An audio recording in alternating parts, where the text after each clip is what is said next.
Hi guys, it's Naomi Gardin. I was Rush Bishul in Wild Rose last year, and this year for Mashava Mehabai, you're going to be joining me in my kitchen in Southfield, Michigan, and we're going to be doing some recipes and some fun activities together. Today I'm joined by Ira Gardin, who was a chanich at camp last year and who's very much missing camp this year, hopefully next year. Okay, so today we're going to do the first of our chugim. Because the theme of camp this year is walled cities, we are going to be doing all of our chugim recipes are going to be based around cities that are walled. So the first one is going to be one that's familiar to all of you. It is Yerushalayim. So for today we're going to be doing two very popular Israeli treats. The first is going to be Pita Chips, which you've already received the recipe in your email, so you can do it at any time in your free time. And we are also going to be making homemade hummus. Now, I can't take credit for this hummus recipe. We did do it at Mashava Bayir in the past, and it was very successful, but I actually got this recipe from my good friend in Toronto. So thank you, Rachel, for the recipe. This is a great healthy snack that you can have in your fridge, and you can have it not just on Shabbos, you can have it throughout the week. It's great with carrots, it's great with the pita chips we're gonna make. It's a delicious, healthy snack. Okay, so the first thing we're going to be doing is working on the pita chips so that they can cook while we are getting our hummus ready. I've already gone ahead and preset my oven to broil, but we're not gonna have it at broiling at a 500 because these will cook way too fast. So I have it set to 425. You can do 450 if you need them to cook really fast. For this recipe, the main ingredient is pita. So you can go ahead to the store and buy regular packaged pita, or you could buy tortilla, which is what I'm going to be using today. We have tortilla in our house because we like Taco Tuesday, so I had these ready to go. If you're using pita, you can go ahead and slice it in half so that you have two separate pieces. All you're going to do is you're going to take olive oil, which I already have pre-measured out here for my hummus. I put a little bit extra in so that I can use it for my pita as well, and I'm just going to gently brush one side of my tortilla. Ira, you can go ahead and brush that gently. Yeah, you could do the rest of it. You don't want to wet it too much because it'll get soggy and it'll take a long time to cook. You also don't want it to be dripping with oil because then it can cause a big mess in your oven. Okay, good job. Now, there's a couple of different ways you can spice your pita chip, and you can do it however your taste. For the recipe that was provided to you, we had za'atar, which is a mixed spice. It's very common in Middle Eastern countries. And we had poppy seeds, and we had sea salt or coarse salt. But if you live near a Trader Joe's, a really easy one that you could do is the everything but the bagel spice, which already has sea salt, garlic, and onion, and also poppy and sesame seeds. So we're just gonna stick with the recipe and use za'atar, a little bit of za'atar on there. And then Ira, you can go ahead and put some poppy seeds on it. Gentle sprinkle, that's okay. Just, there's no right or wrong. Just a gentle sprinkle is good. And then you can go ahead and do a little bit of sea salt, but you're gonna wanna be careful with the sea salt because it will go a long way. Okay, I'll do it. I'll do myself. Ira doesn't trust himself in the kitchen, but the kitchen is a good place to make mistakes. Then you learn from them. You gotta clean it up. Now we've got to make them into pita chips. So over here, I've actually got a batch that I already did, and a classic pita chip is going to be a triangle shape. So I'm going to use scissors, but you can use a knife. But an easy way to do it is really just to think of your tortilla or your pita as a pizza. So you can go ahead and just freehand cut triangles, and then Ira, I'm going to ask you to take the done ones and move them onto our prepared baking sheet that we have over here. It's lined with parchment paper. You can use foil, but parchment paper will cook them a little bit slower and also won't get them stuck to the bottom. So they're always easier to work with parchment paper. I'm gonna finish cutting the rest of these. That was really bumpy. Okay. Once we've got them all arranged on our baking sheet, we're going to pop this into the oven and we're going to get started on our hummus recipe. Okay, into the oven it goes. Okay, We're gonna move all of our items for the pizza chips out of the way so that we can make space for our next recipe. Okay, so for this hummus recipe, we're going to be using garbanzo beans or chickpeas, which are the main ingredients.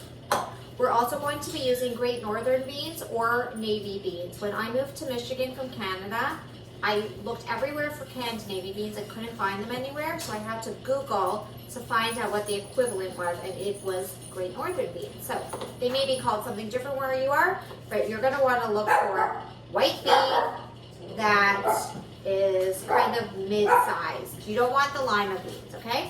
So Ira, can you come and pour the Great Northern beans into my Cuisinart that I've got set up over here? Yes, sir. Here it goes. Don't want to miss. Awesome.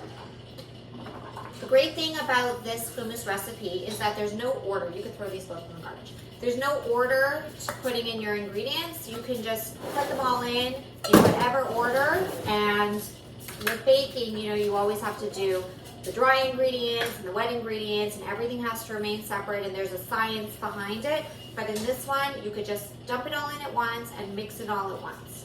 Okay, the next thing that we're gonna need is tahina. Tahina is crushed up sesame. So this recipe works just as well without the tahina. If you have a sesame allergy in your home, you're totally okay skipping out on this step. We in fact did it in Moshe Ba'ir without the sesame because we did have a bunch of allergies. So we're going to need a half a cup. I forgot my half a cup measure. We're going to do 2 quarter cups straight into the mixer. Go ahead, Ira. You could. It's like wet, so you just pour it in, and you could go. Whoop. Come on. You could go. Actually, I'm going to do this one because it's Yeah. going to drip everywhere, and that's going to be gross. Later. In it goes, and I'll do the second one.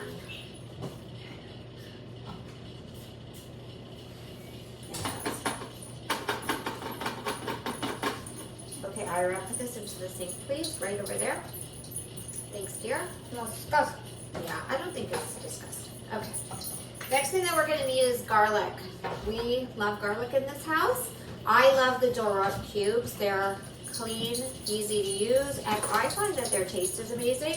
So Ira, if you could just pop out 4 straight into, you hate garlic, you don't wanna do it? No, I don't like tasting it. Okay, so just come over here and just gently pop them straight in there so you don't have to touch it and you won't even smell it on your fingers. In it goes. 1. Get it?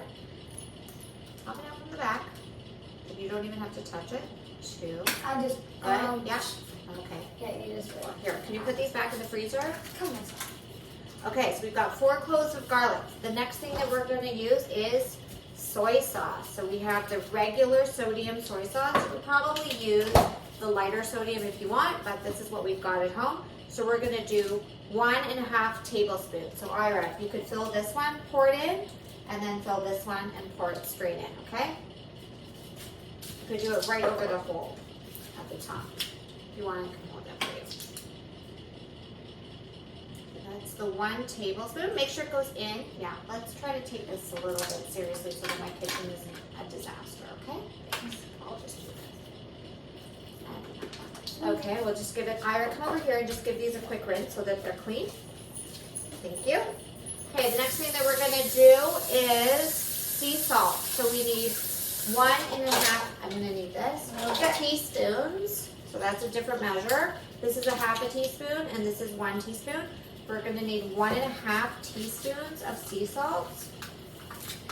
Ira's having a wardrobe change right now. So that's gonna go straight in. You could probably cut the the salt a little bit if you don't want it to be super salty. Okay, then we're gonna go on to ground cumin. And we're gonna do the same, 1.5 teaspoons of ground cumin, which is a fresh one. This is the half. I'll just use the half. So we did 3 halves. You put the lid on. Actually, cumin really smells like bisley. So if you smell bisley suddenly in your home, it's because of the cumin. Falafel business. Falafel bisley, that's right. Okay, we are going to use a half a cup of olive oil, which as you saw, I used it on our pita chips, which reminds me, we gotta check on the pita chips in a minute. Ira, can you go ahead and pour this straight into the hole over here? Hopefully I don't miss it. Yeah, try not to miss. Oh, those are done. Gonna get those out. I'm actually too good. Too good. Good job. Boom. Didn't miss. I never miss. Okay, and then the last step, well, actually second to last step is water. We need half a cup of water. Ira, go ahead and pour that in now, please.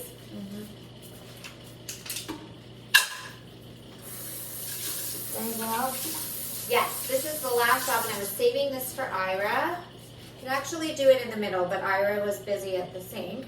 Is that we're going to squeeze a half of a lemon directly in. Now, Oh, I love that. you can use a squeezer ahead of time. You could probably even use lemon juice, but this is always fun for kids. But what I always say to them is to squeeze this way because there are a few hits inside. Well, this one only has one, so I'm just going to pull it out and Ira could do it directly in.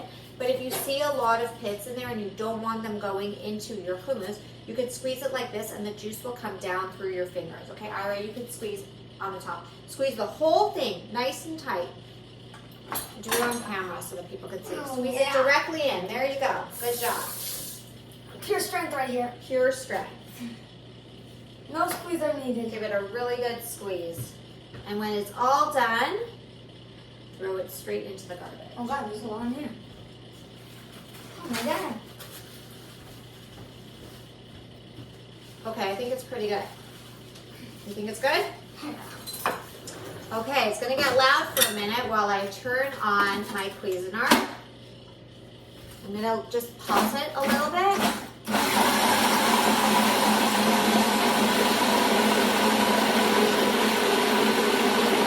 That look good? Nice and smooth.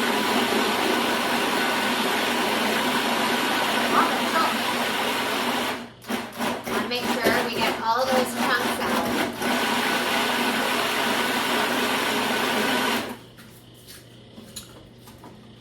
I think it's good. Smells good. Okay, now if you want to display this in a nice fancy way, the greatest way to do it is to pipe it into your bowl. That's how you can get a really nice clean bowl. If you want to do that, you can put this directly into a Ziploc bag, and then when you're ready to pipe it, you just snip a little bit off the corner of your Ziploc bag, and you can easily, like icing, pipe it into your bowl. But just for today, I'm going to pour it straight into this little container that I have over here, ready to go. Nice and smooth. You can see that this hummus is a little bit of a deeper color, and the reason for that is because it has the soy sauce in it. So I'm gonna give it a little taste test. Ira does not like hummus, and since we're not double dipping right now, I'm gonna show you. So this is our hummus. This is what our pita chips look like, and I've got some carrots prepared here. So let's give this hummus a little taste test and see. Oh, we have a dog. Yummy. I hope you enjoyed this hummus and pita, and you can share this with your family as a snack, as part of a meal, falafel night, shawarma night. This is seriously the best hummus of all time, and you and your family will really love it. Thanks for joining me. See you guys next week for another fun Bishul activity at Moshe Habayit. Bye. Say bye.